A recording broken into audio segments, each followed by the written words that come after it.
பைஜூஸின் வீழ்ச்சிக்கான 5 முக்கிய காரணங்கள். ஒரு ஆண்டில் $22 பில்லியனில் இருந்து $3 பில்லியனாக குறைவு. பைஜூஸ் ஒரு காலத்தில் முதலீட்டாளர்களின் மைதானமாக இருந்தது. ஆனால் தற்போது அது $22 பில்லியனில் இருந்து $3 பில்லியன் மதிப்பீட்டுக்கு சரிந்துவிட்டது. இதோ இந்த வீழ்ச்சிக்கான 5 முக்கிய காரணங்கள். பேண்டமிக்கின் போது ஆன்லைன் கல்வி பரவலானதால் பைஜூஸ் பல நிறுவனங்களை வாங்கி தனது சேவைகளை விரிவாக்கியது.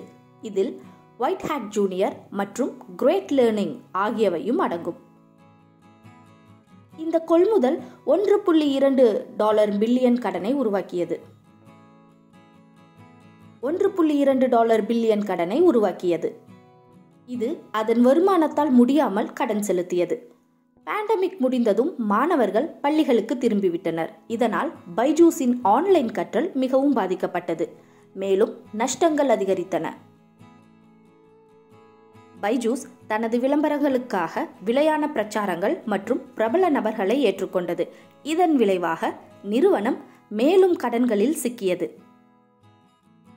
பைஜூஸ் கடன் செலுத்தாததால் பல வழக்குகளும் பிறந்தன. BCCI மற்றும் கிளாஸ் ட்ரஸ்ட் ஆகியவை முக்கியமான சட்ட விவாதங்களில் ஈடுபட்டன.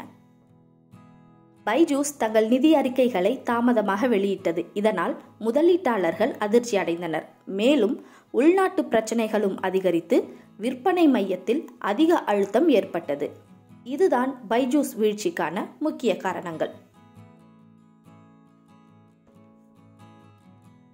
இதுபோன்ற செய்திகளை உடனுக்குடன் தெரிந்து கொள்ள ழா ஊடகத்துடன் தொடர்ந்து இணைந்திருங்கள். ழா ஊடகத்திற்காக ஷாமிலி முத்துக்குமார். நன்றி.